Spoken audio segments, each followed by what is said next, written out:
how do you describe what it is that you do? Oh, well, on LinkedIn, I rather obnoxiously call myself a conversation architect, which invariably means people in the building world get in touch with me and try and connect. But actually, there is a cheeky way around that I think I'm there to help build, scaffold decent conversations between parents and the organisation that their child is engaging with, particularly in a sport environment, although in recent years it's been a bit broader, and to help coaches have good conversations with parents, and to how young people have good conversations with coaches and their parents. So that what uh, historically and scientifically has been called the athletic triangle. I think my role is to help build good architecture in relationship and conversation between those different parties, understanding themselves, understanding their role in that relationship, understanding what's controllable, what's not, and understanding how to draw the best out of each other in that.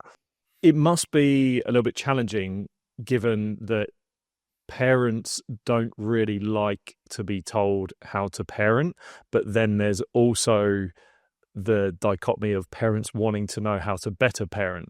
So is that something you're constantly having to tussle and juggle?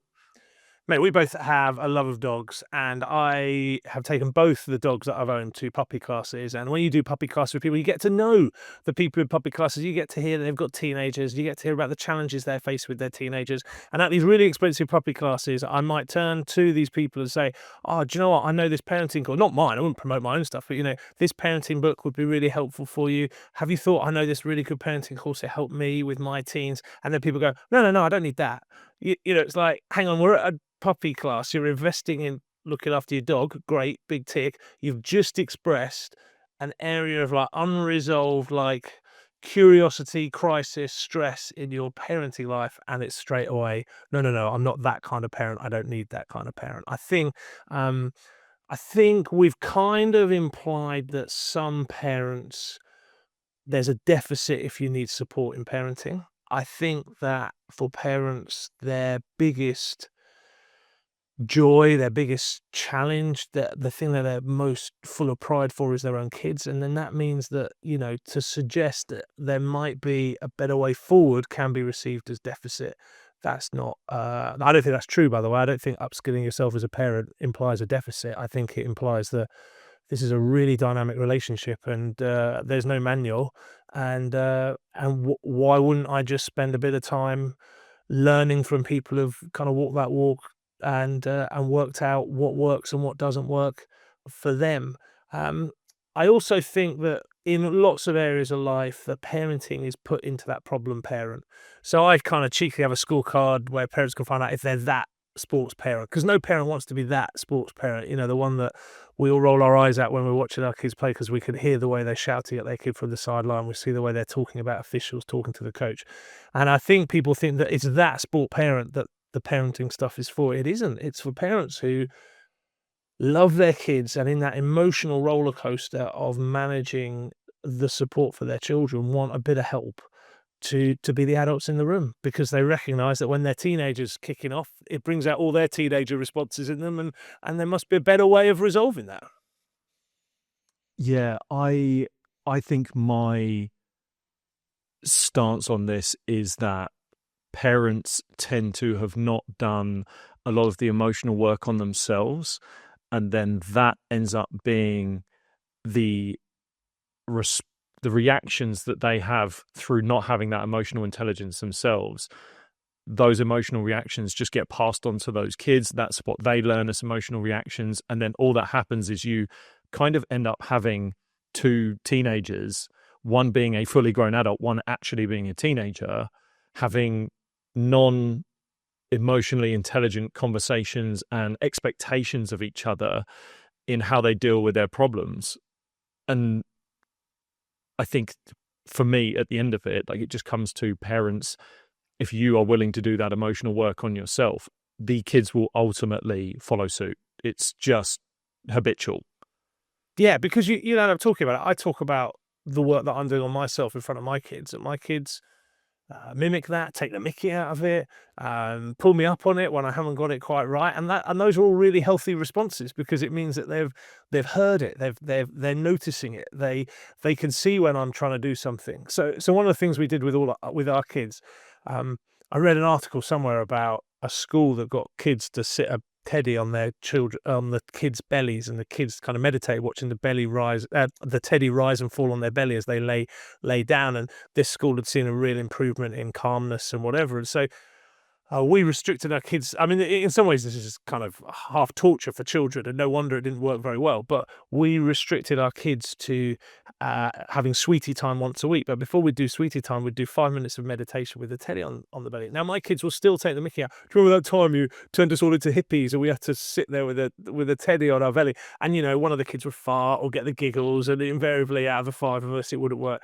particularly well. However, I also know that when each of my kids hits a stress point, not every time, but my kids will kind of come up to me and subtly confess, "Oh, I use some breathing to help me get ready for that." And it's like, okay, so Dad has to cop it for this hippie like parenting moment. That's just part of the journey, you just take the wick out of your kids. But I bet you that all 3 of mine, if not at least 2 out of the 3, will teach their children how to do breathing, because by the time they get to adults, they will have recognized, although it seems silly, it seemed particularly cruel to make kids lie on the floor with a teddy bear before they could have sweets, because all they really wanted was sweets, that actually it helped them do that. And I think it's fascinating what you say about adults in the room. If we take the kind of classic breakdown of developmental stages, child, teen, adult, elder, that actually it's the elder that tends to do the most kind of work on their emotions, partly, and kind of most inner wrestling of who am I, how do I fit in the universe, what is my purpose, what is my legacy.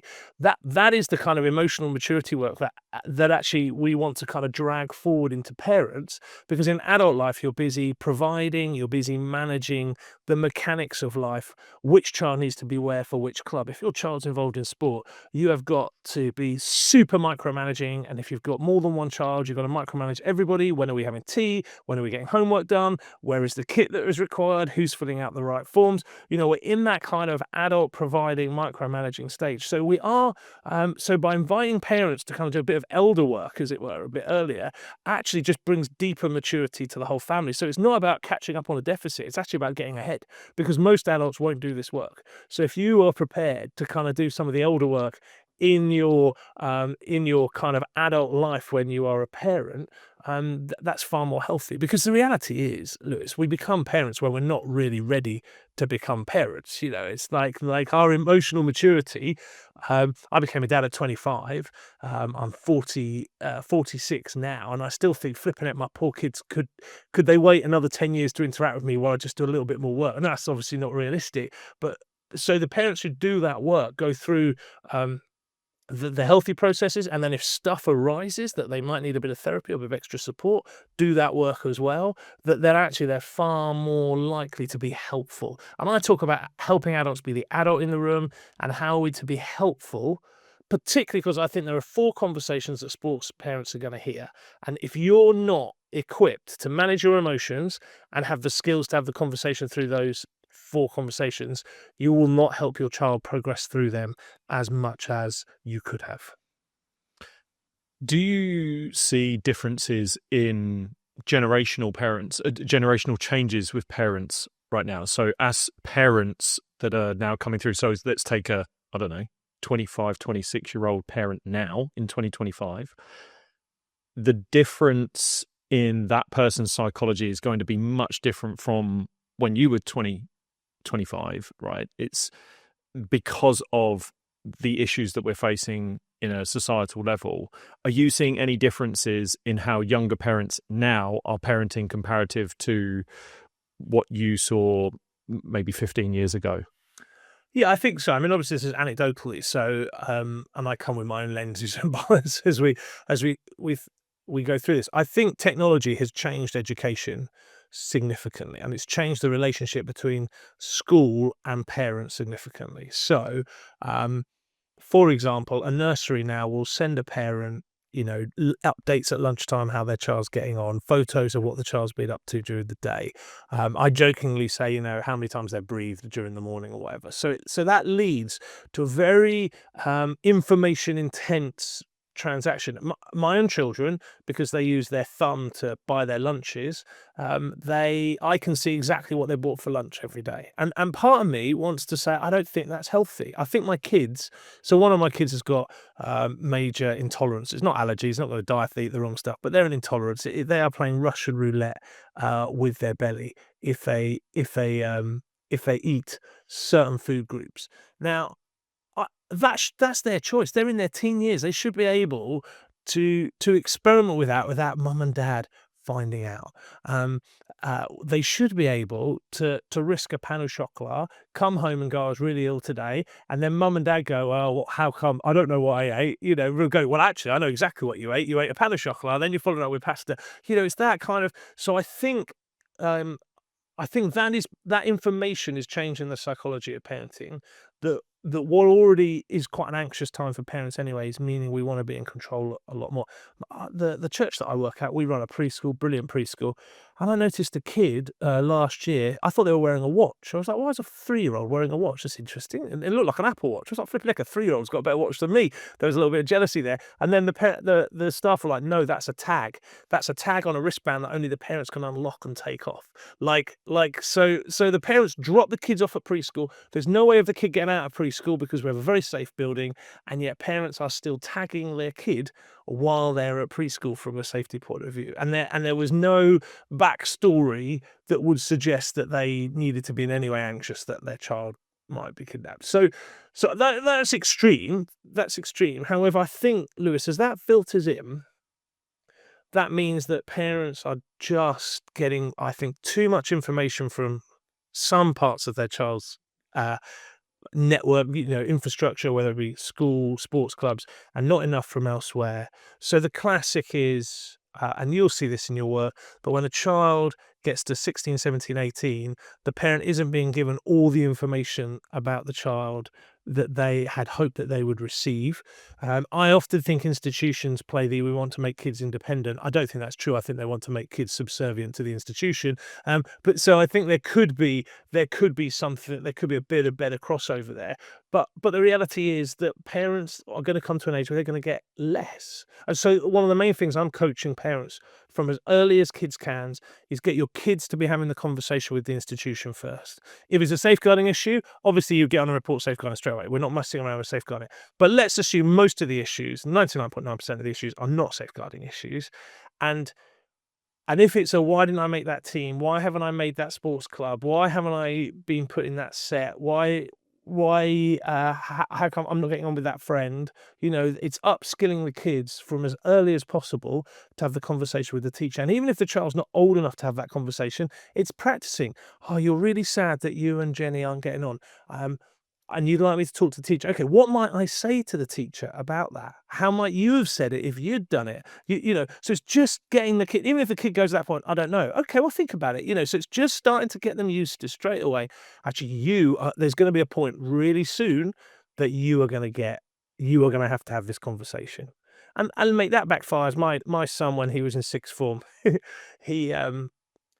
we've always done this with our kids. You go and have the conversation. In fact, I have a rule in our house that we will send one email per subject to each school teacher a year. So when my kids come home and go, the French teacher's been a muppet, they've given us they gave me a bad mark on my homework, they weren't fair, blah blah blah, small violin, whatever. I'm like, okay, Dad, you've got an email. I'm like, okay, but this is the one email to French this year. So once we've used it, there isn't another. And my kids, every time have gone, oh no, we better hold that just in case something really big comes on. Okay, what are you going to do about it then? I've got your back, but I've only got your back a certain number of times. So you've got to structure this conversation. And then my son, because he'd had that when he didn't think a certain part of his syllabus in A-level was being taught correctly, he went and made a formal complaint to the head of sixth form and about something that wasn't a formal complaint kind of level. And rightly, the head of sixth form sent him on his heels. Good, but at least he had that difficult conversation, had the confidence to go and have it. And as a teen, hopefully that helped reset his boundaries about when to do it and when not to. Yeah, what you're talking about is this autonomy and agency that young people can eventually develop in themselves. And this is where I count myself so lucky in not only the generation, but actually just how my parents dealt with a lot of things was they very early on made sure that if I had a goal or something that I wanted to achieve, for me it was becoming a professional cricketer, and I needed to know how I was doing in a certain environment, how I was doing in a certain course or team or whatever it was, that they would never ask the coaches that question, that they would always say, you need to go ask it. And then if it was an email, I had to send it. If it was anything, phone calls, I had to make them. But one thing they did do was they, like you said, I've got your back. And that's a big mantra I have for everyone I speak with, is that you have to have this I've got your back mentality. They would say, the thing we're going to do to help you is we'll help you script what it is that you're probably going to have to say. We will, and so that you can practice this and put the stabilizers on to learn how to have these conversations, these hard conversations. This might be how they might respond. This is what you could say in response, and literally like guide me through it, and then deal with it, and then talk to me do the phone call, do the email, talk to me after and say, well, okay, how do we make that one a little bit better next time? Or what would you do differently? And then actually, as that progressed to me becoming 17, 18, and I traveled away to Australia for the first time in my adolescence, I was there. It was 2008, so Facebook was 1 year old, and you could only really, you couldn't really do much. You could like text. I had to text or email my parents that I hadn't been eaten by a shark or bitten by a spider. That was about it. And the autonomy and agency that then you build when you go and do that, and your ability to then figure things out at a much bigger scale. I just remember just doing stupid mistakes all the time. Like, I don't know, you bleach your shirt or something like that when you're trying to do your own washing or whatever it is, and you never do it again because they haven't done it. You've done it for yourself. You've learned from your mistake, and you've built that autonomy and agency. And what you're talking about is I feel parents are ripping that autonomy away from them, the agency away from them, and saying, I'll do it for you. We just want you to be happy. We want you to be safe. But actually, in doing that, you kind of cripple them in the long term and ruin their ability to be happier longer term. I think you make a really helpful kind of point there about the motivation behind. Parents want their kids to be happy and safe. There's nothing wrong with parents wanting their kids to be happy and safe. And seeing your kid unhappy or unsafe is an emotional jolt. You know, having a kid come home and cry about something is difficult. And so it's a normal knee-jerk reaction to want to jump in and fix that. And again, there's nothing wrong with that. The adult in the room, though, will take a breath and go, okay, what is the helpful fix here? Is the helpful fix me practicing this conversation?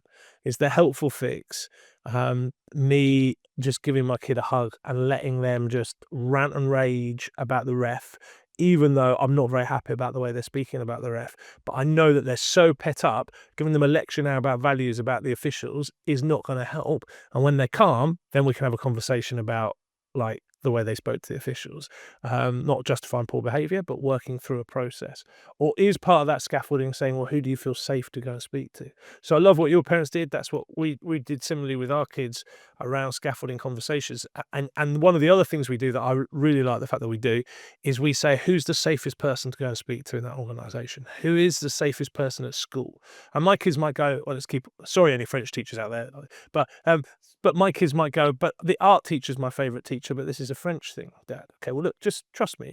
Just go and speak to the art teacher, because if in my head, I'm thinking, if they are the most pastoral, if they're the ones my kids feel most safe with, they will listen to my kids, they will help give my kids perspective, and sometimes mum and dad's perspective is not very well received, and they will also help the child problem solve and come up with a plan. They may even go and speak to the French teacher, and that's fine because my kids lent in on their network. They haven't just used mum and dad to kind of do it. So it's about, I think, finding that self-agency, and part of that self-agency is becoming interdependent. So I'm not a big fan of the word independent, because I think that just means everybody's on their own. Well, I prefer the word interdependent. That actually means that I'm going to draw down on my network, because I am dependent on other people for maturity, for support, for wisdom, but I'm going to do that with intelligence and with careful thinking. I'm not going to be codependent on my parents just to sweep up, or codependent on my network just to sweep up. And I'm not going to be an island. I'm not going to be independent, because that's not helpful either, because then how am I learning and refining off other people? I'm going to be interdependent. I'm going to have a great network around me. And so for parents, I would say, just fuel your child's network. be really intentional. All three of my kids have mentors that we have handpicked. They all have godparents as part of our faith story, but that might not be appropriate for everyone, obviously. But like, we've just deliberately picked that. We deliberately hang out with families and have barbecues with people, the adults. I want my kids to be around, to hear their story, to know that, have their influence, so that when my kid is raging at me, because you still fall out with your parents, that actually they've got a good adult, whether that's a grandparent, an aunt or uncle, a godparent, a mentor, that they can just go and get some other perspective. And also for us parents, it's really lovely to be able to say, why don't you go and talk to Lewis? Just go and have a chat with Lewis about this. Because I know Lewis will give a healthy, balanced perspective, probably slightly more detached from this child than I am, so it's going to be less emotionally charged. It saves me blundering in, and it helps my kid feel like they've got people who've got their back and they're in their corner. It's like it takes a village. Yeah. It's kind of feel to it. It's really feeling like you're opening up the channels of communication for anyone that you feel is right. You're obviously trying to steer the child towards someone who is healthy for them. Have you seen the latest series on Netflix, Adolescence? No, I've heard a lot about it, and I'm my wife and I are working our way through Happy Valley at the moment, which, if you haven't seen that, that's pretty brutal telly, and I think Adolescence is pretty brutal, so we're just trying to balance it out. Dude, But I can't it nearly floored me. It is intense. It's so well done. It's a really interesting cinematic experience. There's a lot of being spoken about online about how they shot it, but the actual story, it's only 4 episodes long. Each episode is done on different days and in the timeline. But the main message that it's hitting home is how much children are now seeking these, whether it's their ideologies, whether it's role models online, that end up being toxic for them. And it's sort of talking around the manosphere, especially towards men. It's talking about this manosphere, the Andrew Tates of the world, and how toxic that can be. And I think that has made it even more important for physical, in-person role models for especially young men here. And I don't discount young women. I think they're equally as important, but the statistics do show that if a young man does not have strong male role models early on in their life, then there's a lot of detrimental effects that come down the line with that. And I think this show it's so hard-hitting because of how the parents feel that they have failed. There's this scene that's just brutal where they're just talking about how they feel they've failed, and maybe they have, and they're trying to figure it out. And I'm not going to give anything away, but the thing that I took away from it was, oh my God, how much these young people need role models. And if you as the parent don't feel like you can be the role model, how can you go and find them? How can you go and seek them out? How can you push your child? And I say the word push because I do feel it is a push that needs to happen. And I don't think that word goes kindly with parenting, but I think in this instance it can, is like push them towards people are healthy for them. And we talked about the child, adolescent, adult, elder, and one of the major changes we've had in society is we've devalued the elder. The elder state. Things like Instagram value the person who's putting content out there, but they're only 20 and yet they're like a life coach, and it's just like, wow, could you be a life coach at 20 because you had a life yet? And I'm sure you're a lovely person, but so our structures encourage young people, and I don't have a problem with having like peer mentors as well, but we devalue the elder statesman, not man, but the elder kind of the role of elder within society. We diminish that, and as a result, I think particularly for young men, we are lacking in healthy, boundaried, strong examples. And let's face it, there is something attractive about the Andrew Tates as well. Horribly narcissistic and just repulsive as well. But there is something that is attracting huge swathes of particularly young men to find something in that is edifying. I mean, I don't know if you've looked at Rites of Passage, but there's a Franciscan monk called Richard Rohr, who lives in Albuquerque in America, and he went into prisons and he started this thing called Men's Rites of Passage for prisoners. And I encourage people to kind of look it up. There's one that happens in Scotland, in the UK. I think there's one that happens in Wales as well. I've been on it. It's incredible, and it is. And it is what Richard Raw found was when he was doing this with prisoners, he found all the prison guards needed it as well. So it's like kind of happens outside prison as well now. But it is this idea of helping men go through a process of leaving the village, doing something fearful, doing something risky, but doing it in a way that they're really well held. And when I came back from the rite of passage, one of the things that I spoke to Alison, to whom I'm fortunate enough to be husband, all our kids did a year 6 rite of passage before they went to secondary school. So Caleb and I went and walked the Yorkshire Three Pigs. Now that nearly broke him because he was an incredibly fit young man, and in some ways, if you talk to him about it, he probably doesn't have as many fond memories of that trip as I do, because it was probably 5 miles too long. I have lovely fond memories of that, but I know that has given him a love for the outdoors and adventure. So whilst that single trip, but he will, he's at uni now and he started a walking group and joined the hiking group, and he's got maps of the Yorkshire Dales. He's off. He wants to go and explore and enjoy that. He was in Australia for a year, and that was the thing he wanted to do, was go and walk mountains and things like that. So it's given, even though we're city locked here, it's given him that bug. Jess did a kind of self-made triathlon. Anya wanted to walk 40,000 steps in a day. And then after that, each of them gathered with, for Caleb, we chose all the significant men in their lives. For the girls, we chose all the significant women, and they had a big feast, and the child told the story. And it was amazing because at Caleb's one, my dad and my father-in-law started telling stories that my wife and I had never heard. Like, and because Caleb's thing was like, well, how have you dealt with challenge?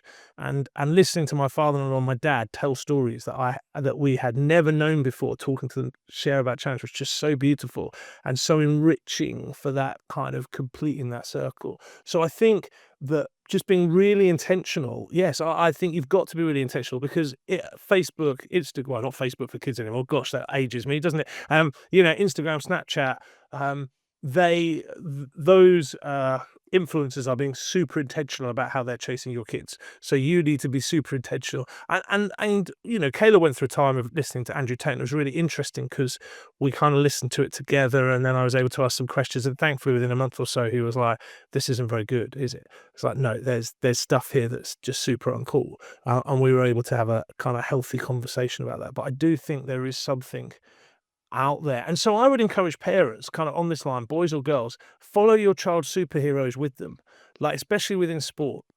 Because I think within sport, there are tons of great examples out there. So, and I encourage all my kids to kind of have a hero, not to compare themselves to, because that's not helpful, but just a hero, just to say, maybe there's part of their story that I would like as mine. And then I follow them. They follow them on Instagram. I'm like, oh, look, they're injured. I look at how they're facing that injury, I know I've encouraged lots of first-class cricket parents to do this. And one parent messaged me saying it was just amazing because my kid always used to take the mickey out of this batsman for kind of getting out for ones or twos. And then when I flipped it round to make it, how do you think they're handling it? What would you do if it was like it? It led to one of the most beautiful car conversations we've had. And I learned more about my son's fear about being out for low numbers and how they might deal with it than we've ever done. So I think there are opportunities in these challenges for parents as well, but we've just got to be wise in how we use them. We'll get back to this episode with Richard, but first I want to talk to you about Mind Strong Sport. Mind Strong Sport is the app to help build the mental strength for you as an athlete on and off the field. It uses mindfulness and meditation and combines performance psychology. For me, as a former professional athlete, mindfulness and meditation were a game changer for me in being able to not only play better on the field, but actually be a better human being off it. It helped me with my relationships, with being able to respond and not react to situations.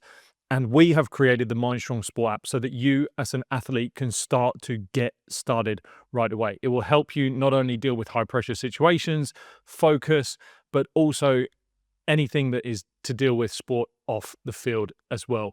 There are meditations, mindset shifts, breathing exercises, and so much more for you to get started with right away. And even better, the sports literature and the sports psychology literature has shown that mindfulness is one of the best predictors for improved performance as an athlete. To get started, head over to the link in the description of this episode, follow the instructions, and download and get started right away.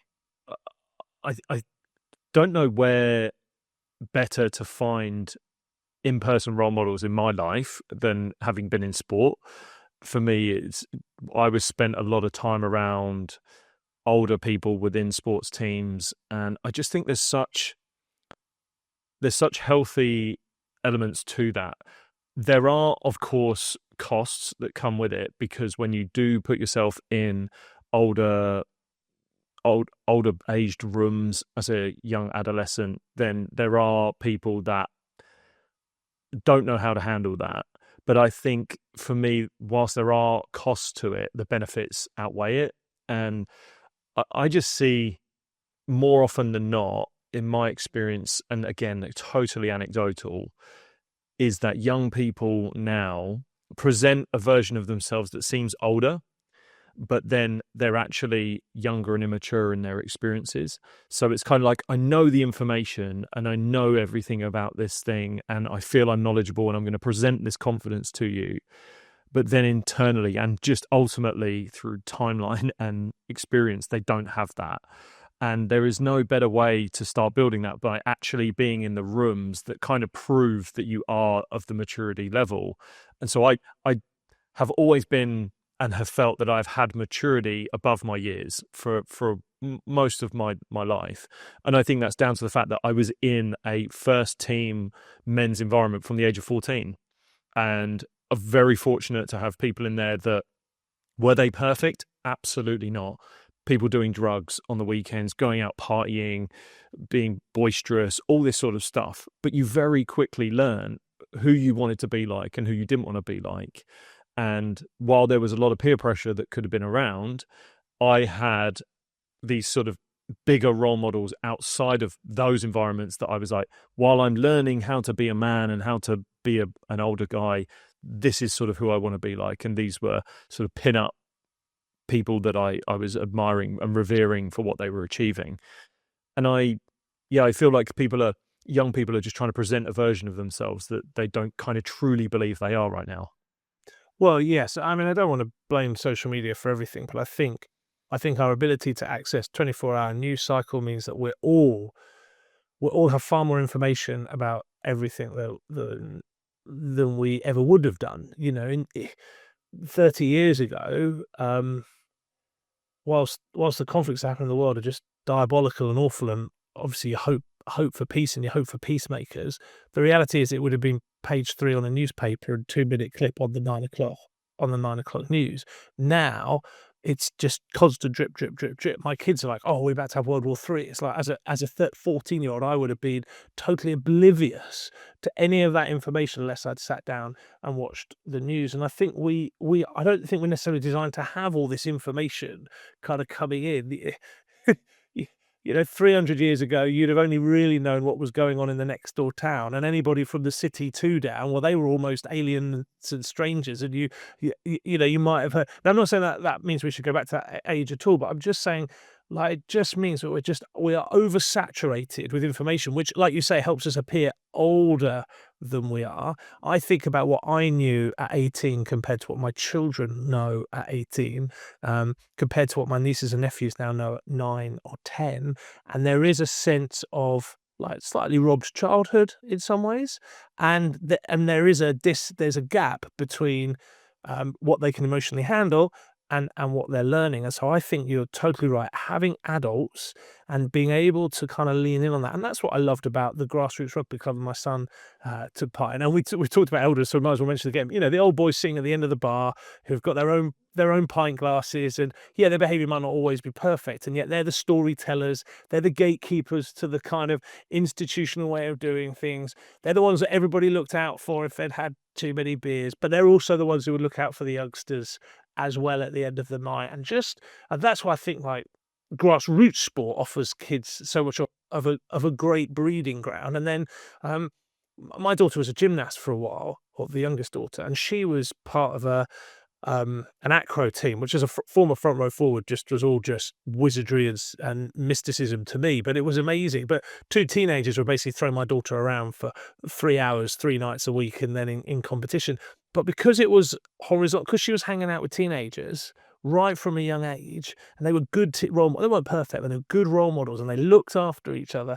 And they were my youngest is the most confident of my three because which is an older brother or sister as well, but she just has had that interaction with those who are older, giving her that opportunity. And again, I think in pathway sport, you do tend to get the kids who are slightly perhaps more mature. And I think that's great for kids to be hanging out with, but especially when they're getting to like 15, 16, 17, they're starting to hang out with the kind of under 20s. And I think, and they're meeting the physio, they're meeting the sports psych, they're meeting the nutritionist, the player care lead, depending on what sport their environment. They're having to get to know lots more adults, and they're having to kind of lean in on that network. And that can only be a good resource from these environments that they're part of. With that, though, how do you feel about the mental health conversation has been escalated, and I believe there's a lot more rumination and over pathologizing in terms of mental health experiences. So I would say, again, we use sport or just even school life, people having negative experiences and then over pathologizing those as very traumatic experiences.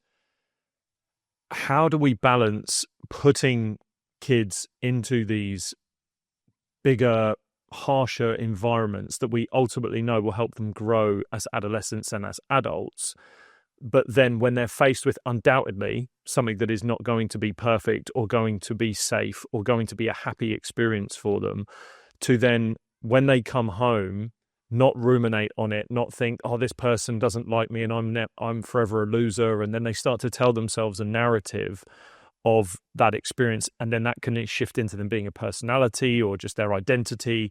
How do we protect them from that whilst also giving them these experiences? Well, I think the reality is that first team sport environments are brutal. Brilliant and brutal all in one go. And so some of the work I've been doing with Women's Super League clubs in their academies is, an 18, 19-year-old might be selected in the first team squad, and all of a sudden that's a very different environment to a nice, cozy academy. Like it is, there are people fighting for your place. They don't want you in the dressing room. They want that place. It's their livelihood. Football teams can be a team of individuals, or they can be collectively together. They can switch between the seasons. How do you help your child set healthy boundaries, stand up for themselves, say no to any initiation stuff that they don't want to take part in, etc.? I think that I think good academies prepare young people for that by having difficult conversations. I won't say which academy it was, but I was working with a Cat 1 academy in the north of England, famous household name team, and they had taken their under 12s and under 11s to play a grassroots team outside of Glasgow, and they had played 1 or 2 years up against this grassroots team. So this was the boys' academy. These boys had gone from absolute luxury. I mean, their training ground is like, mate, it's bonkers. I mean, apparently they're proper grass pitches, but I haven't seen an ounce of mud anywhere in the training ground, or whatever time of year you go there. It's absolute luxury. And the academy had designed this so that the kids had a difficult day out. They wanted the kids to have a really difficult day out. They prepped the kids. We're going to go to Glasgow. For them beating and playing you are their Everest. I cannot wait to lay into you. The ref will keep the game safe, but this is going to be tough, boys. The pitch is going to be dire. The goal mouth is going to be a mud swimming pool. This is not going to be comfortable. How are we going to handle it? How are we going to stick together? Blah, blah, blah. One of the age groups, the parents got told this was the design, this was the intention. The other age group parents weren't told this was the design, this was the intention.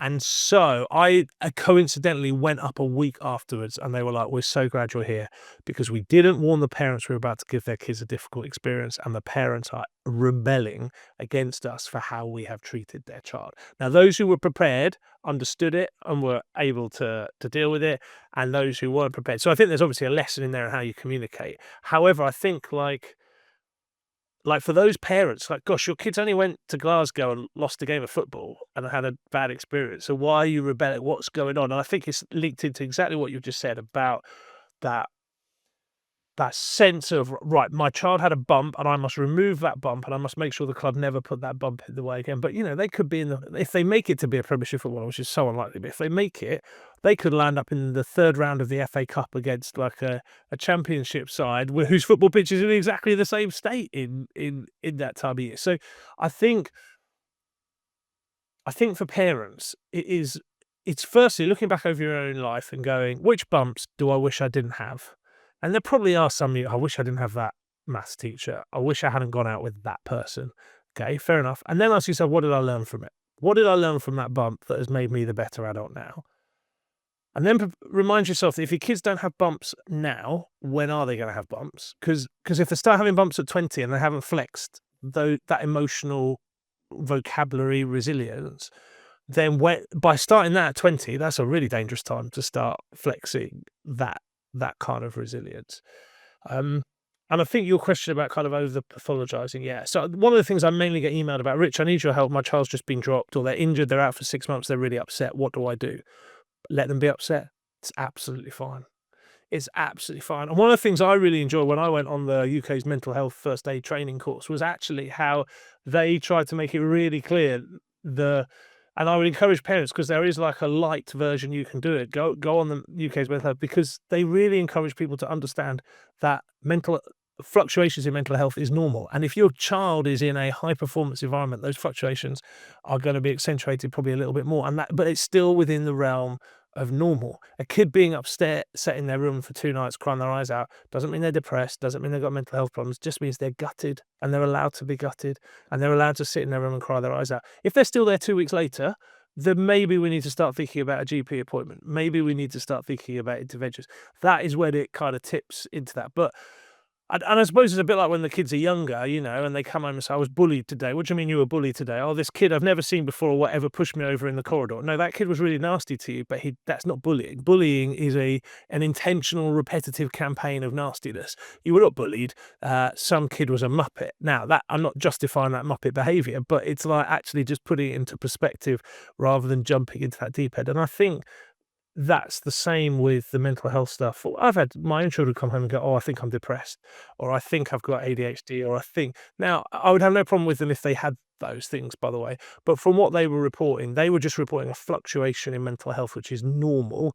And they were pathologizing themselves because we've gone on and on and on about this stuff, rather than actually saying, do you know, it's quite normal to have a week where you just don't want to get out of bed and you really have to self-motivate. And, that's okay. It's kind of the glorification of it as well. That there's this sense of like, if I can glorify this pathology that I've got, if I can have ADHD, then maybe people will view me differently. And ultimately, there's this kind of main character syndrome that young people have, where they want to be the main character. They feel like they need, because of what is presented online, I feel like I need to be having this main character life, and I want to present that. And if I can have this standout thing that makes me unique. But my belief is that they're holding on to the wrong thing. We used to hold on to resilience, being adaptable, being courageous, being brave, and we've kind of let those things go through the want to instantly quash unhappiness and try and make sure people are happy and find safety. That it's the thing they're holding on to that's kind of glorifying themselves and making them stand out is the wrong thing, that doesn't make them actually admirable in the long run. Yeah, I mean, I think the character traits that most employers would want from their employees are faithfulness, gentleness, encouragement, honesty, boundaries. But none of these things are sexy, mate. They're not. And I like your kind of, Yeah. meekness and gentleness. Gentleness doesn't mean you walked over, by the way. Just gentleness, means that you're not ready to start a fight at every instant. Someone who's willing to forgive and move on. And I realize it's always quite complex character traits, and yet those are the things that we all want from our bosses and we want from our employees. And I love that main character syndrome. Is that yours, or did you take that from somewhere else? Is that? No, that's it's like a psychological phenomenon that I know of. Oh, mate, because I would say that's like the X Factor story thing, isn't it? Like my kids now, when we watch a telly program, it's like, oh, here comes the X Factor story. My gran had an ingrown toenail, and I'm here to perform for her, kind of thing, And it's like flipping heck. And it's really interesting because I don't know. Yeah, You talked about adolescence. Going to show you what sort of TV I watch. I don't know if you've ever seen Married at First Sight, which Very much. I've seen a few episodes when I was in Australia. Yeah. yeah, well, their one's mental, or crazy, or whatever the right word is at that point. But the original Married at First Sight series, I thought were beautiful. I thought they were genuinely trying to take. If you go back, I was on Channel 4, wasn't it, or something like that? If you go back and look at the first few series in the UK, I don't know what the Australian first few series are like, but they were taking genuine people who genuinely wanted to be married.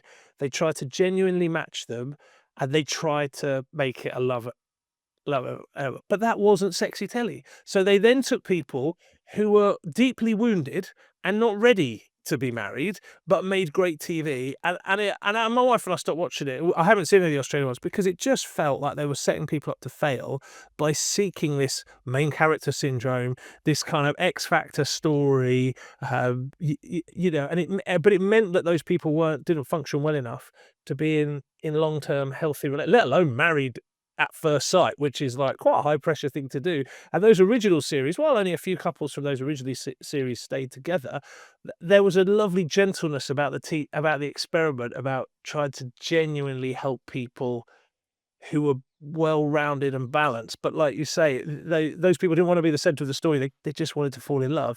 Whereas they then picked people who wanted to be the center of the story. And it's great telly if you want to watch people have their heart ripped into 1,000 pieces, but it's not, I would say, very ethical telly, actually. And I think that is part of the conundrum that we have within the sports world. Just going back into the sports world, it's like, actually, your kid just being the quiet one in the dressing room and just getting on with it. That's brilliant. There's nothing wrong with that.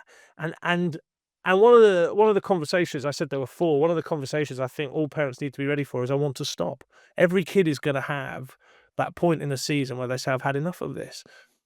And trying to be the adult in the room about that at that moment is really hard, because it might be right for them to stop, but it might be right for them to carry on. There isn't a right or wrong answer to the end of that conversation. The most important part is the process you then go through around that conversation, and how helpful you are to helping your child make a decision that when they look back on that decision, they may regret it. They may go, oh, I wish I'd stopped a bit earlier. I wish I'd carried on going. But they at least can look back and go, but it was a wise, thought out decision. It wasn't knee jerk. It was the best decision I could make at the time. Rather than looking back going, I said I wanted to stop, and mum and dad made me keep on going and keep on going and keep on going. Or I said I wanted to stop, and mum and dad let me stop immediately and blamed the coaches and scapegoated everybody else around me.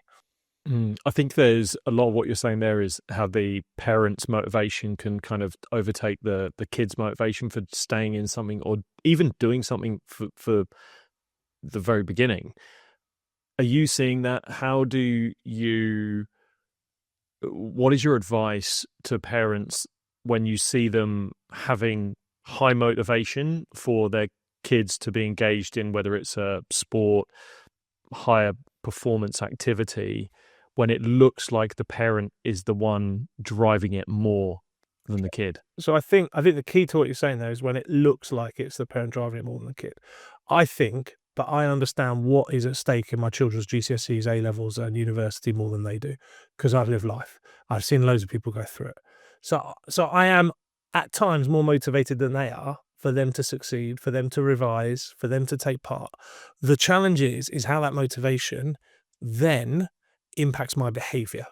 And for me, if that impact is then diminishing the child's autonomy, interdependence, ability to choose, ability to have a bad day and not feel guilt tripped for doing it, then that is where my motivation, or where my higher motivation has fueled behaviors that are unhealthy.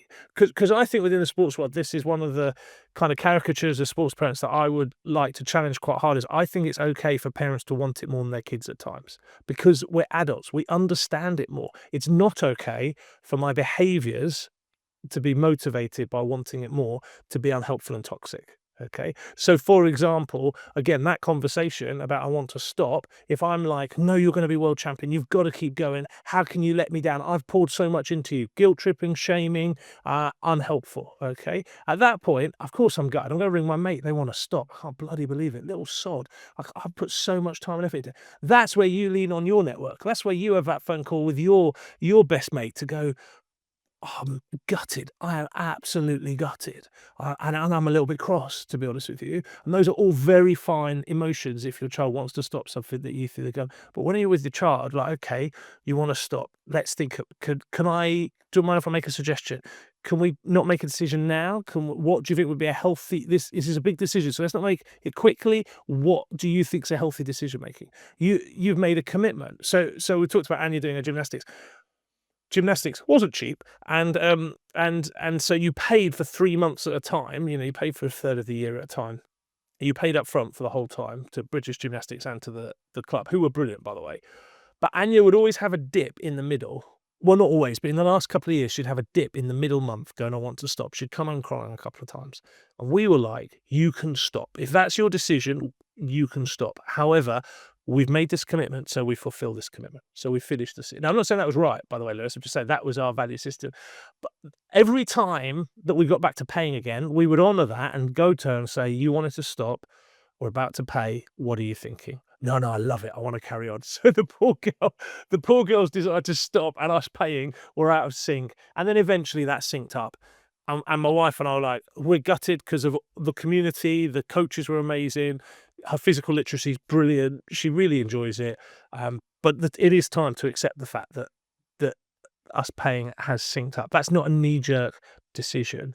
We haven't shamed her, nor have we shamed other people into carrying on or her stopping or blaming anybody. We just recognised that it had run its cycle. She picked up a couple of injuries. So I think again, this is about being the adult in the room, because if we're saying to parents, you can't want it more than your kids, most parents are going, I'm at this professional sports stadium. I know what £100,000 a week would do for our family. My kid has no perception of that. Of course, there's part of me that wants it a bit more than them. And now you're making me feel guilty for an adult evaluation of what is possible here. So I want to say, don't feel guilty about that, but check in. How is that interacting with your behaviors? How is that How is that desire impacting your child's journey? Because it could be really toxic on your kid. So a parent came to me the other day after doing a talk and said, my child's really good. I think it was at rugby or football, but they're also really enjoying trampolining. And my husband wants them to get a sports scholarship, but thinks the trampolining is a distraction. How do I convince my husband that actually the trampolining is a good thing? And for me, that's where that motivation is interrupting a child's journey. The kid loves trampolining. Why would you take that off the kid? Why would you take that? And, there are, and then this is where we get into the really kind of nuanced, there isn't always a right answer. Luke Littler's parents stopped him playing football at 11 because they basically said, you're going to focus on darts. Has it worked out for his darts journey? Yep. Does he love his parents? Clearly. Was that a fair decision to make for an 11-year-old who wanted to keep playing football? I suppose ethically they can make that decision. I'm glad it's not a decision I would have made, but then I didn't have a genius 11-year-old with darts. So I think we need to just be really careful when we're talking to parents about wanting it more, and encourage better self-reflection on what that looks like. And so parents, I would say to you, if you're always the most excited about being in these venues more than your kid is, if you are more starstruck than they are, if you are more excited about what if in tennis, if you're more excited about what the points open up than your child is, like, in the sense of your kid's just like, oh, well, I don't care, but you're like, no, this is amazing, you're going to be champion, then I think those disconnects, parents, that should be a little window to you going, okay, this is interesting. Am I driving this more than they want it? And should I have a month of just being a little bit chill about this to see what happens with my kid? And if when I'm chill about it, my kid tries to back out of it, then I know my behaviours have been unhelpful. But if when I'm chill about it, my kid is just as motivated, then I'm checking in with that. And I work with a number of parents at independent schools, a number of kids who are feeling guilty because parents are saying, this is the education I've got for you. You better make the most of this education. It's costing me a fortune. And again, it's that kind of parents wanting it more than their kids. Well, of course, parents understand what good education does more than a child. Why would we be surprised at that? But making a kid feel guilty or shaming them for not taking that full advantage, that's really unhealthy. Yeah, guilt and shame are quite possibly the two most toxic traits or characteristics that you can put onto a child. I can even,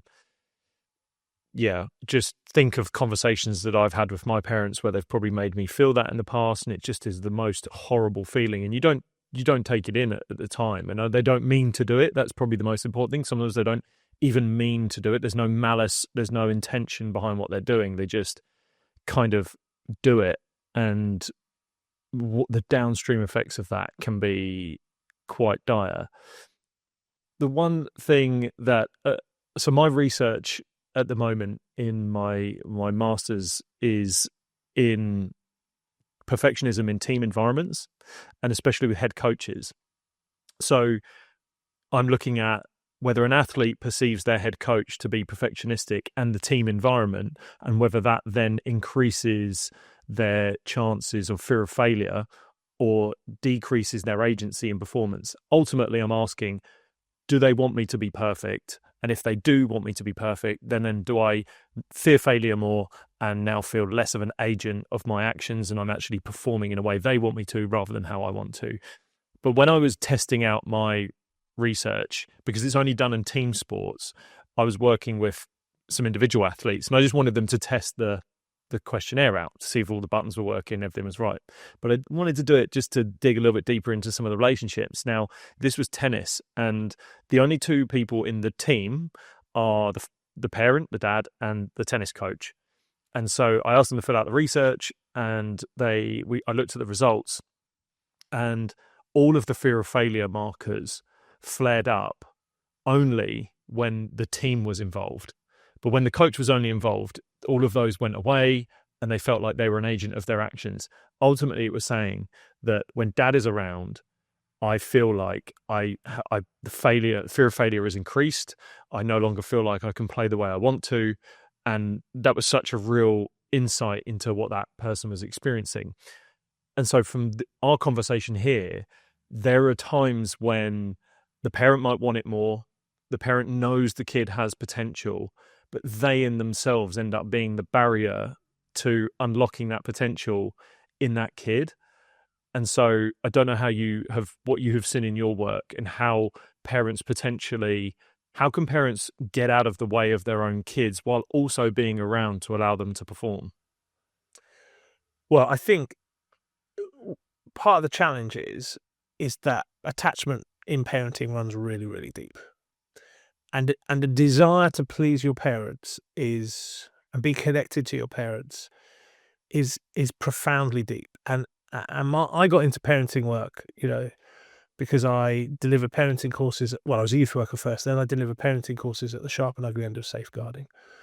And at those brutal abuse stories, more horrific than you'd want us to recap, the thing that moved me and unnerved me the most was working with a 10, 11, 12-year-old child who was just desperate to return to the abuser and keep the abuser happy, because that abuser was their parent, because that attachment to that abuse. So despite the abuse, the child, more than often, a child just still wanted a hug from mum and dad, wanted to know mum and dad weren't cross with them, wanted to know mum and dad weren't angry with them. And I think for me, that means that when we're involved with our own kids' sport, we as parents, we need to be really aware that the frustrations a coach might have with our child in let's take a perfectionistic type way, that if a coach has those traits of being quite unforgiving and quite bolshy after mistake making and quite accusatory after mistake making, if your child's coach was to say exactly the same sentences you might say, of course the child's coach's words would wound your child and cause a challenge. But I am utterly convinced that because of attachment and because of that deep bond between parent and child, that the parent saying exactly the same words, the wound is multiplied significantly. And so I think that means as parents, we just need to be in their corner. I talk about home being a harbour, open and honest, makes mistakes and expects progress. But if you're going to drop one of those, expecting progress is the thing to drop. Okay, because if you are the harbour, and that is their place to come in from rough storms and just be held, to be loved, to be encouraged. Now that's challenging because sometimes our kids are trying to reshape their values, and you need to try and hold them accountable to your family values. And of course, within any parenting-child relationship, there is conflict, there is disagreement, there is discord. That's part of a teenager trying to get ready to leave home. That is part of a teenager's brain process. And yet when it comes to sport or academia, I would say, about the things they love, we need to handle that in a way that's just super gently. So from a practical point of view, I would say, and this is the first question from my Amazon #1 best-selling book, I would say, ask your kids, what do you want from me on game day or training day? And ask it with kind of gentleness and openness. Most kids don't want you to talk to them in the car on the way home, not because they don't love you, but because they're knackered. And most kids don't want feedback. Most kids definitely don't want a pep talk. Ask it with regularity. If you give lots of pep talks and lots of post-match analysis, ask them, out of 10, do you really find it helpful? And kind of just listen. And because they love you, they might be kind to you and say, oh yeah, Dad, it's a 7 out of 10. And it's like, okay, I would want to know, why is it a 7 and not an 8 out of 10 then? Because sometimes it's a bit too much. And, just and obviously ask that away from sport when everybody's gentle and kind. Do lots outside of sport that your attachment to your child is founded on just being family together. Go for walks, have a favorite meal, watch a TV series together. Because one of the things that I learned about attachment, which I just found so beautiful and refreshing, is one of the things that deepens attachment is it breaking and then being repaired. So there is going to be moments where you accidentally say the shaming thing, where you accidentally put your foot in it, and the important thing at that point is not beating yourself up, but actually is repairing that relationship as well as you can, as quickly as you can. I'm sorry I said that was unhelpful. I could have said that better. You don't have to change your values. You have to agree with the kid. But actually, I wasn't happy with the way I handled that. And I'm really sorry. I love you. I want the best for you. Can we have another conversation? The kid may choose not to. The kid may do. But that kind of breaking that attachment and kind of reforming it is according to the attachment experts, a very, really healthy and important part of attachment to do. So let's not beat ourselves up over not being perfect. Hence the reason I call myself non-perfect dad. No one does this. No one does this perfectly. There are certainly lots of conversations I've had with my kids in the last year that I wish I'd done differently, but I hope that they know that I'm in their corner. I take all my kids camping once a year, just me and them. They get to choose what we do. The oldest one wants to go wild camping this year, which I'm not particularly excited about, but I think it's just one night. I'll cope, and they can at least drive the car now. So if a dad has to sleep on the way home, they can drive the car home. But that's not the only time I spend with them. But it's just this is dad's in your corner time. This is just dad's in your corner time. And I realise that for high performance sporting parents, time is very limited. So it's simple things like letting your kid DJ. It's simple things like letting them choose a meal. It's simple things like on nights off being really intentional about saying no screen time. Let's hang out together. Let's have an hour without screens. Or we'll, like in our house, we've just established a rule, which I'm not great at following all the time, but it's like the sitting room is a one screen room. So if we're watching something together, we're all watching it together. We're not all on our phones at the same time. I love that. I think that's so cool. Well, that's a great rule. I've never heard that before. A one screen room. Yeah. I love that. I think that is so, I want to send that to everyone. That is just as a really kind, simple rule.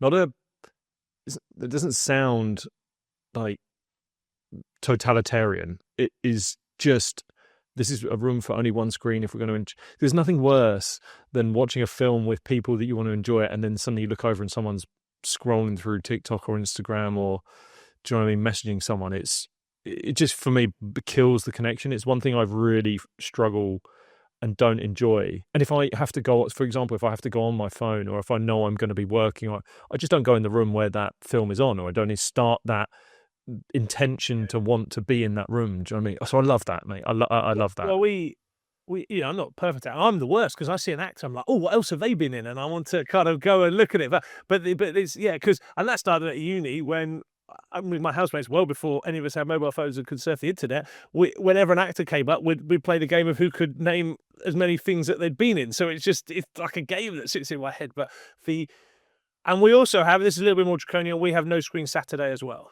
And my kids hate that. My kids try and get around it. So Saturday, we try and start, for us, we start Friday night with a time of thankfulness and prayer around 9 o'clock. We all try and watch a program together. At the moment, we're going through The Apprentice. I tell you what, watching programs like The Apprentice or Traitors together, I think it's one of the best educational, like, you get to see people like, who would you pick, kids? Why are they going to lose? What has not helped them here? Especially because they're people under high pressure, so they make mistakes. So it's like, oh, what would have helped them handle that better? Anyway, that's a side note. But we watch that. We spend some time praying and being thankful, and then screens go off till about 5 o'clock on a Saturday. Unless sports on, which we're very hypocritical because Six Nations can go on. And my kids don't enjoy it, but they do this really weird thing. They talk to me. They play board games. I will often take the dog for a walk if they want to take the dog for a walk, and I'll come home and I'll find them making something totally random. There's so many half-finished making projects around the house. I don't care. It just means on a Saturday they put their phones down and they just were creative and people and interactive with one another. So we try. So little things like this, mate, I think are just trying to say I'm in your corner. And that does mean when you make those little comments that you regret, it gives you more of a chance just to re-establish, repair, and to say that that's only a small part of our relationship, not a big part. And for those who are in high performance sports parenting, it's just about being really intentional, really wise about when you do that and how you do it. Why do you think parents feel the need to criticize, and especially create that guilt and shame? Well, I think that Tim Minchin said it better than I could in Matilda. You know, my mummy says I'm a miracle. In the opening song of the musical Matilda, if you've seen it, it's well worth doing. But it's the doctor is singing as Matilda is born, every child's a miracle, and then you've got all these obnoxious kids go, well, my mummy says I'm the best miracle, and and I'm going to be a soldier, and I'm going to be a footballer, and I'm going to be a ballerina, and so I think when our kids don't live up to that internal hope and expectation that we have, we feel like we have to try and close that gap by going, why didn't you do this? Why didn't you do that? Here's my dream for you. Not a bad thing. Dream is not a bad thing, but you don't close that gap by pushing them uphill because of criticism. It's the same reason why parents criticize coaches, because they want to scapegoat somebody else. So they might not criticize their own kid, but in that athletic triangle that we started with, it's one of the reasons I think coaches and institutions get lots of dodgy letters and things like that about, oh, you were horrible to my kid at this point, because they're just trying to scapegoat that gap hasn't become reality. And they're trying to make people feel bad about that. The reality is that dream that parents have, and again, nothing wrong with us dreaming that our kids are going to be successful, but the reality is only a few people get that, and a very few people are happy when they get it. I mean, you read the biographies of famous sportsmen and women, or you listen to the podcast where they all go on and share their stories. Most of the time, they're using that podcast as therapy to deal with the stresses and the strains and the struggles of it. I came to the conclusion very quickly working in the high performance world, I don't think I'd want this for my kids. I don't think I would want my kids to make it on that level. I think, like we went back to being kind and faithful and compassionate and encouraging, I think you're then put in such a bubble. The very famous people that I've met, people from the Alex Ferguson football team and things like that, they're lovely people, but they're very suspicious of everybody. They're very closed. They're very guarded. And I just think I wouldn't want my kids to have to go through life like that.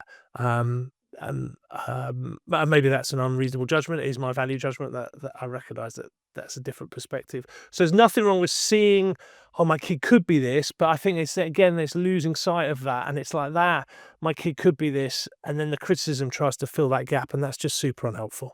It's super unrealistic, and often what we think our kids could be capable of is really unachievable. Not really unachievable, but is often unachievable.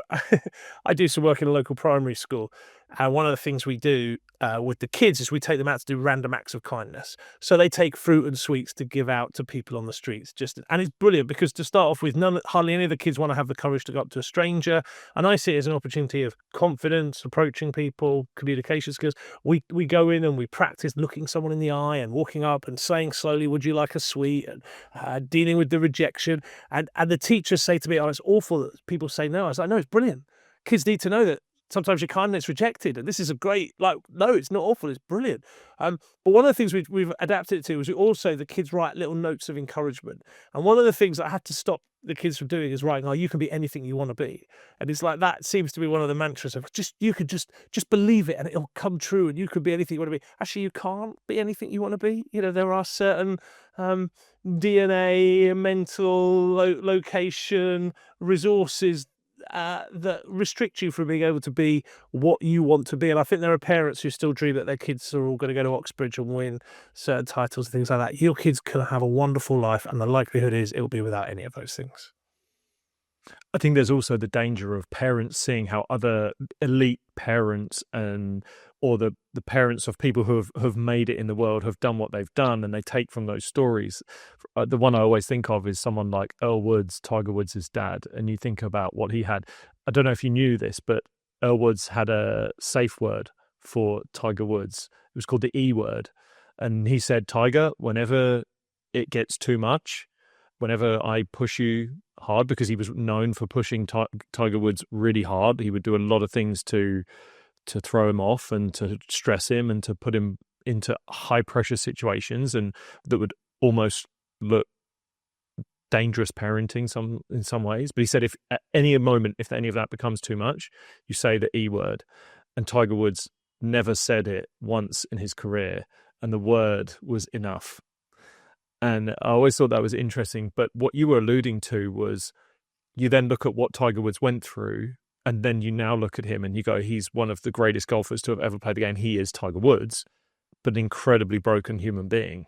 And I even, as you were telling that story, I thought about how whether my end of my career that was cut short at 26, and sort of the psychological toll that I've gone through, and this is not sort of me getting out my violin, but it is, I can't deny that when you lose high-end professional sport, when you lose that, there is a psychological toll. There is also a psychological toll when you make it at the very, very top end, like, because you're doing something that you're pushing your limits constantly. You're put under such scrutiny, such pressure, just forever. And then that's not even talking about the very, very high levels of sport, because there are layers to that level of sport as well. There's international, there's Olympic, there's then being the global icons that you can become. And I wonder whether my parents would sort of go through that, would wish upon that for me again. Do you know what I mean? Would they wish upon the cost that I've had to the benefit I gained? And I don't know. And I've always said, look, I'm always happy for where I am. I'm so proud of my journey and where I'm at. But I think I'm kind of one of the lucky ones. And I think of that in terms of what I've taught myself, what I've educated myself in, and then how I've been able to develop the tools along the way. But yeah, whether that cost is one that would be willing to be paid again, I'm not quite sure. And who you are today, Lewis, is deeply informed by those years of cricket up to 26, isn't it? Yeah, I would agree. But one thing I was curious to ask you was, how do you think kids can help their parents better understand what they are going through? Nice. Yeah, I think this is parents love to be asked for help. So I think if there's a couple of key things that a kid can ask for help for, that kind of helps a parent move away from some of the behaviors the kids really like, then I think, and they can frame it in the positive. So, for example, we talked about independence, interdependent, whatever. So if we talk about, actually, I need to be autonomous. I've realized that in a few years' time, I could be in a first team dressing room. You can't be packing my bag. Now, I know that sounds silly, but lots of 18-year-old parents, like, you can't be packing my bag. Like, I know you love me, and I know why you pack my bag, and I know I might forget something, and I know that would be a disaster, but you can't be packing my bag. And also, do you mind if before a fixture and after a fixture, you just let me work it out? Because that's part, I need to learn how to handle this pressure. And I know you're trying to help me do that, but you can't always be there. So how can I learn to handle that well? It might be that actually for half an hour before and half an hour afterwards, we just don't talk about it. But I promise you we will talk about it. So I would say to young people, think about Think about what you know you want to develop. And most teens, most kind of 14-year-olds upwards, they know what they want to develop. And think of a way of saying to mum and dad, how can I help? Help me do this. But if your parents are over naggy, over critical, or whatever, then say to them, I am really hard on myself. I think I'm the hardest person here, and I know I'm beating myself up. So do you mind if once a week, say there's a tennis tournament on a Saturday, do you mind if on a Wednesday I tell you what I think I could work on? But because I'm really hard on myself, do you mind only saying one thing that you think I need to work on? So let me list it. And because that's the reverse of what my advice to parents is, when they're like, oh, they had a nightmare and I want to tell them all these things. Well, I bet you they know them. Ask them, what do you need to work on? Don't ask them straight afterwards, though, because that's a brutal time for self-assessment. Let them calm down, give them a chance to say, I was just wondering about Saturday, what do you think you might work on? And then take your cue from your kid. I don't want to talk about it. I do want to talk about it. But if you're a kid and your parents are like just getting in your face about that stuff, just phrase it as a positive. I want to be the best. Help me do this, mum and dad. Because parents love to be flattered by being asked to help. Okay. And so you can upskill your parents by saying, I'm working on this. And I would blame people like Lewis and myself. I was listening to this podcast and I think this would help. Or, Lewis, when you're going to school, share that advice with the kids. What do you think your parents could do that would be that would most help your sport journey? And then learn how to phrase that as a curious challenge of help for that. So not into me, give me more rest time. Not into me, not give me too much of a pep talk before or afterwards. Be okay when I'm sad. Don't rush to fix me. I mean, that's one of the things. I mean, when I talk to like under 20s girls at WSL football clubs, one of the things they say they can't stand about parents is when parents don't tell the truth after a fixture. The kid will say I was rubbish, and the parent will say, no, you were brilliant. You were brilliant. Honestly, amazing. Don't be so hard on yourself. But the kid knows they weren't, and the parent in their heart knows they're not. So why are we pretending here? And it does the kid's head in. So again, blame the coaches. Always blame someone else in the triad for you wanting to get better. Okay, so it's like, actually the coaches really wanted us to work on our self-reflection. So after a game, I'm not going to comment on myself, but I'd like you to not say it was okay, because that's not helpful, because I know it's not okay. No performance, even a really good one, is okay and I was brilliant. Can you just point out a couple of things you think I did well? You're allowed to say 2 things you think I did well, but I don't want you kind of just going, I was brilliant, because that doesn't help me reflect. So it's like, actually just kind of phrasing it as the coach wants me to get better, Lewis wants me to get better, or whatever it is, like in that positive way. Now, of course, not all parents will listen, and that is their choice.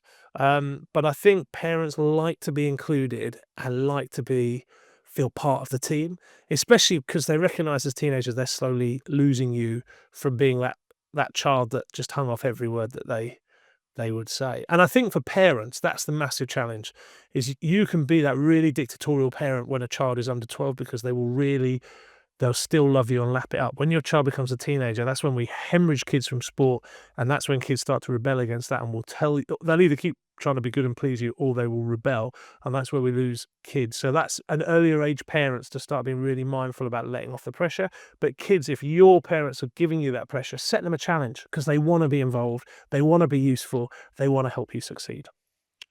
Yeah, I think one of the things I have taken from listening to you, and even in my experience, and it's something I've been thinking about a lot, and I wonder whether it's because part of my own therapeutic journey over the last year or so has been about really accessing my emotions more, and something I've recognized and have spoken to schools and parents and athletes and anyone. It's the toy that I've got that I'm talking about, is this: we are taught how to have knowledge and intelligence and IQ, and even in sports, we talk about sports intelligence or game intelligence, but we're very seldomly taught emotional intelligence, and the whole experience is an emotional one. And for me, both ends of this, quashing the amount of behaviors that create negative emotions, or quashing the behaviors that don't allow access to negative emotions, so guarding them from the negative emotions and pushing away the negative and unhappy experiences to only make them happier. I think that's equally as dangerous as creating the behaviors that create more negative emotions and make them feel guilt and feel shame. And it's on then ultimately the kid to be like, right, what do I want to grow here? What do I want to better? Or the parent to understand what is better for their emotional development. I always wonder how this lands for you, as I think of this conversation around vulnerability and strength, right? And the vulnerability part being much more complicated and harder, because the strength is kind of, I'm going to go do more repetitions, I'll be hard, I'll be brave, I'll be courageous, and we can glorify that.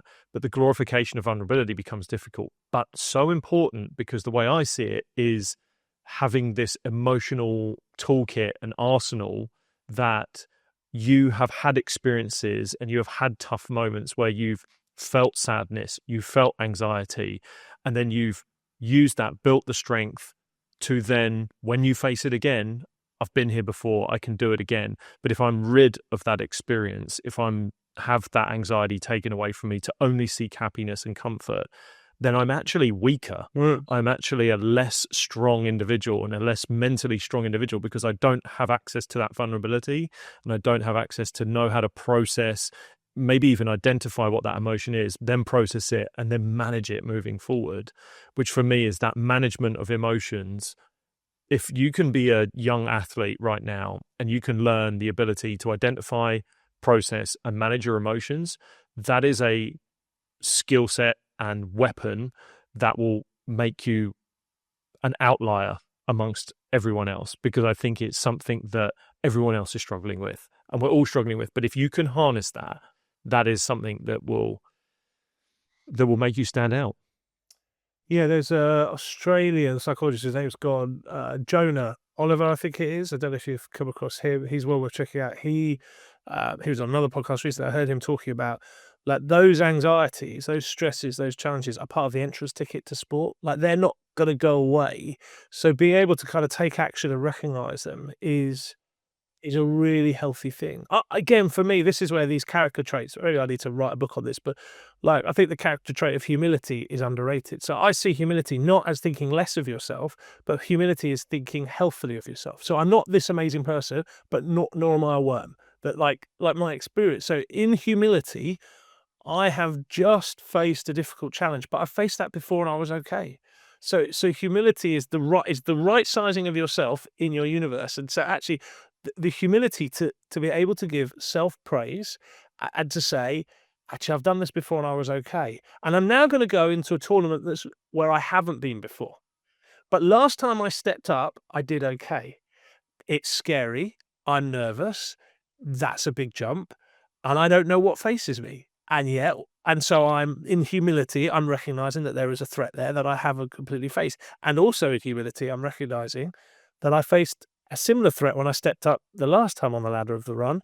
And actually, I had the network, I had the confidence, and I had the ability to deal with that. So it's that kind of, and so hopefully with a bit more support, those same skills that helped me step up last time will help me step up this time. And that humility to say, maybe I'm not the best athlete here. Maybe my place in the team or in the squad, maybe finishing third in every tournament is flipping brilliant, because the two ahead are absolutely incredible. And then in humility, then I think you get to like what Roger Federer said of Rafa Nadal when Rafa Nadal finished, or I said stepped down, retired is probably a better word, when he retired from tennis. And I'm sure you saw what Roger said, but there was a sentence in his tweet. But there was a sentence in that tweet that just completely floored me. That you made me reimagine my game. Like he loved having him as an opponent, recognizing he was better than him. So in humility, that Spaniard is blooming better than me. I've got to do some work here. If I want to be there, I've got to do some work. I'm not having parents puffing me up and saying, no, you're just as good. You're just as good as him. No, I am not as good as him, particularly on clay. And I need to reimagine my game. Take the strengths, but I also need to reimagine it. So again, I think we've talked a lot today about those character traits that are just not necessarily perceived as sexy, or like they don't make good Instagram kind of characters and influencers to follow, because, but actually they are just part and parcel of kind of Western society of helping us be successful. Let's make character great again. Yeah, let's do it. Let's make hats, that's t-shirts, that get that. Look, Richard, I have loved this conversation. I'm so glad I got to meet you and have you on, and I would love to have you back to run this back again and do something else again in the future. tell people what you're up to, what's on the horizons for you, where's the best place for them to engage in what you're doing. Where can I send people? Brilliant, thank you. So if you go to nonperfectdad.co.uk, there's some resources that will flash up there. If you go onto Instagram and look on the link tree, I'm at nonperfectdad on Instagram. I think those are the two best places. I normally post quite regularly, but I've taken the whole of Lent off business social media. I've just decided to lay it down and kind of model what I think and trust that the business will be absolutely fine with a 6-week hiatus from it. But yeah, go there, click on the links, connect with me there. And push back if we've Lewis and I talked about some deep stuff here, and if you're wrestling with it or want to push back, do let us know what you think, because it would be cool to get a different perspective. I know you're thinking about launching a community for people to get involved in if parents want to get involved in that. What does that look like on the horizon? So I'm calling it the top 1%, and that is because, as we talked about today, 1% is a made-up figure, but I think the amount of parents who actually invest in their own training as sport parents is really, really small. So I'm saying, come on, let's gather a group of 1%ers, those of us who are saying, whatever level of sport our kid plays at, we're actually going to work on being adults in the room and being helpful. And if you got a link tree on my Instagram, there's a link there for you just to fill out to join the waiting list. Every 2 months I let a new bunch of people in, and it starts with a free webinar explaining what it's about, and I share my biggest insight into how to communicate with your kids. And yeah, it's a platform, community together, webinar once a month, and you get access to all my online video courses as well for being part of that community. I'd say a lot of the stuff we've spoken about as well is transcends sport as well, and the reason why I think sport works so well is just because it is a exaggerated format of common life experiences. I love that. And I think that you can learn. That's why people probably turn to athletes. It's why I get booked for public speaking, is because they're like, how can I translate what the very tough environments out there possibly we can conceive of and man make? How do they deal with them? And then how can I translate that into my everyday life? So I definitely think that there's nothing that would stop a parent getting involved in what you're doing, even if their kid isn't involved in high-end sport, because I think what you can learn from sort of, in inverted commas, high-performance parents, the trickle-down effect in just to everyday society is just there. I love what you say there. I think sport offers kids a very unique experience at whatever level they play at. I can't remember how you phrased it, but you phrased it really well. I'm going to steal that. And yet, with sport is the vehicle that I use, and yet it totally transfers to the arts, to drama, to academia, to relationships, to finding a university, to employment. I think all of the stuff we've talked about today, you could have taken the word sport out and inserted a different context of parenting. I use the same skills and approaches with my kids in every area of their life. Dude, I appreciate your stories, your work, and everything. Thank you so much for coming on. It's been amazing. Thanks, man. It's been a brilliant conversation. I've really enjoyed it. If you enjoyed that episode with Richard and you want to enjoy even more episodes of the show, then I've put together a playlist for you to get started with right away. All you got to do is click around about here. Go on,